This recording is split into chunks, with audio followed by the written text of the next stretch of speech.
और चलिए अब सीधी तस्वीरें आपको धानक्या की दिखाते हैं, जहां पर उपराष्ट्रपति जगदीप धनखड़ भी पहुंच चुके हैं।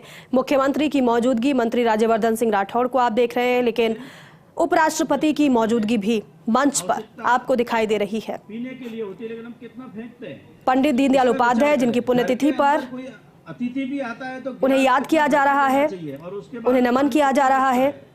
उनके विचारों को सदैव लेकर पार्टी चलती रही है। आपको लगेगा इस मन से बोलना चाहिए क्या, लेकिन ये दो तस्वीरें आपके सामने हैं। जब हम बात करते हैं पर्यावरण की तो उस समय उपराष्ट्रपति पहुंच चुके हैं कार्यक्रम में। उसकी भी एक पंडित दीनदयाल उपाध्याय की 56वीं पुण्यतिथि, धानक्या स्थित राष्ट्रीय स्मारक पर कार्यक्रम का आयोजन है। सीएम भजनलाल शर्मा इस कार्यक्रम में शिरकत कर रहे हैं। दूसरी तस्वीर आप देख रहे हैं, मुख्यमंत्री जब मंच पर पहुंचे, उनका स्वागत किया गया। उसका कम से कम उपयोग हो। यदि गलती से हमारे घर में भी आ गया तो उसको बाहर नहीं फेंकना। उसके लिए कहा है कि किसी बोतल के अंदर इको ब्रिक्स बना दीजिए।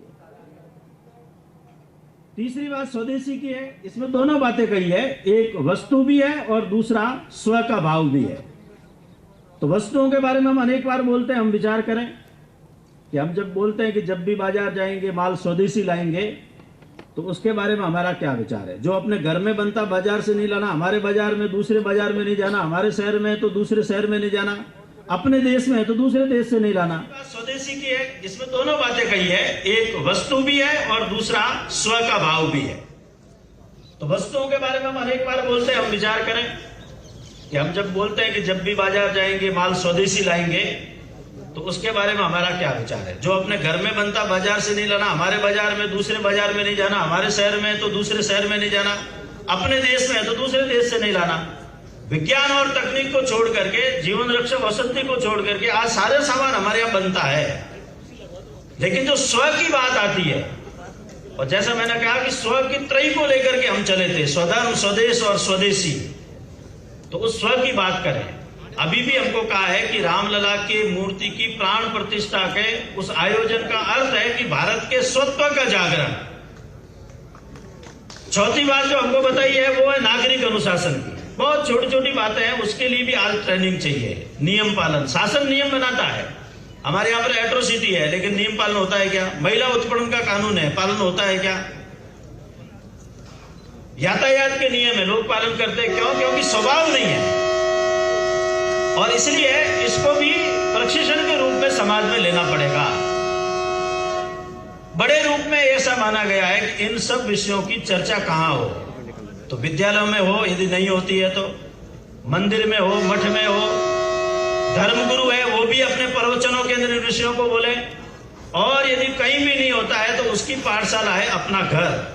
7 दिन में, 15 दिन में एक बार, जिसको कुटुंब प्रबोधन कहा है, उस घर के अंदर इन विषयों की चर्चा हो।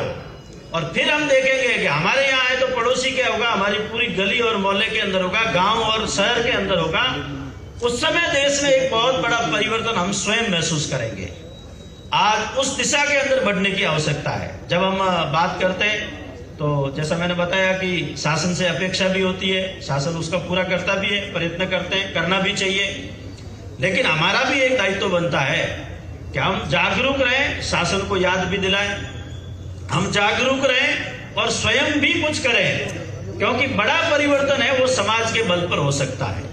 और आज के इस समय के अंदर एक जागरूक नागरिक के नाते हमारी कोई एक अहम भूमिका है, जिसको हमको निभाना चाहिए। एक कवि की कुछ कविता की पंक्तियां कहकर के बात पूरी करता हूं। एक बहुत विशाल पेड़ था बरगद का, उसके ऊपर 2 प्रकार के पक्षी रहते थे, एक कौवा और दूसरा तोता। तो अचानक एक दिन देखते देखते उस पेड़ के अंदर आग लग गई।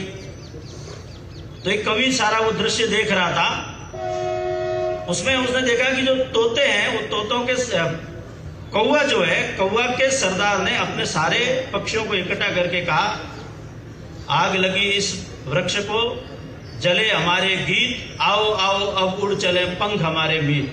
ऐसा कहकर के वो अपने पूरे दल को लेकर के उड़ गया। ये कवि देख रहा है कि जो दूसरा समूह है तोता का, वो झुलस रहे हैं, प्रयत्न कर रहे हैं कोई एक बूंद पानी लाके डालने का वगैरह, लेकिन उस पेड़ को छोड़ के नहीं जा रहे हैं। ये कवि उनसे प्रश्न करता है, आग लगी इस वृक्ष को जलने लागे पार, तुम क्यों पंछी जल रहे पंख तुम्हारे पास। जो तोतों का सरदार था उसने जो उत्तर दिया है, आज वो भारत के हर नागरिक के लिए और स्मरणीय है, करणीय है। तोतों के सरदार ने उत्तर दिया, फल खाए इस वृक्ष के गंदे कीने पात, धर्म हमारा है यही, जले इसी के साथ, जले इसी के साथ। जब राष्ट्र पर कोई संकट होता है उस समय विमुख होकर के भागते नहीं है। देश जब आगे बढ़ता है तो उसी गति से देश के साथ चलने की आज आवश्यकता है। ऐसा एक भाव और संकल्प दीनदयाल जी के विचारों का जो रहा है, हमारे जीवन के ऊपर प्रभाव है, उसको हम जीवन में प्रत्यक्ष जी करके एक आदर्श और आचरण और व्यवहार के रूप में खड़ा करें। इतना आप सबका निवेदन है। बहुत बहुत धन्यवाद, आभार, जय भारत।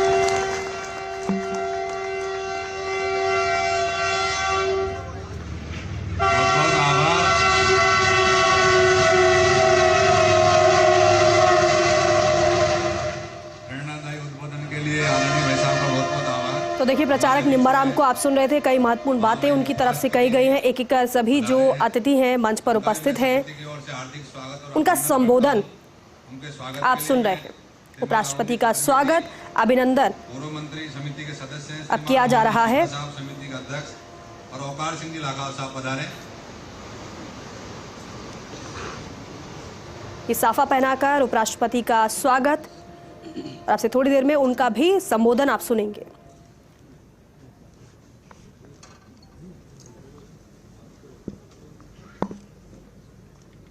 मुख्यमंत्री की मौजूदगी साथ में आप देख रहे हैं पंडित दीनदयाल उपाध्याय की पुण्यतिथि के उपलक्ष्य में ये कार्यक्रम धानक्या में। उद्योग मंत्री राज्यवर्धन सिंह राठौड़ भी शिरकत कर रहे हैं और सभी के संबोधन में आप सुन रहे होंगे कि पंडित दीनदयाल उपाध्याय के जो विचार रहे उसको किस तरीके से साक्षात किया जा रहा है, कैसे पार्टी उन विचारों को आगे लेकर चल रही है। क्योंकि पंडित दीनदयाल उपाध्याय जिनके विचार ये थे कि सभी के लिए शिक्षा हो, सभी के लिए काम हो, हर हाथ को काम हो,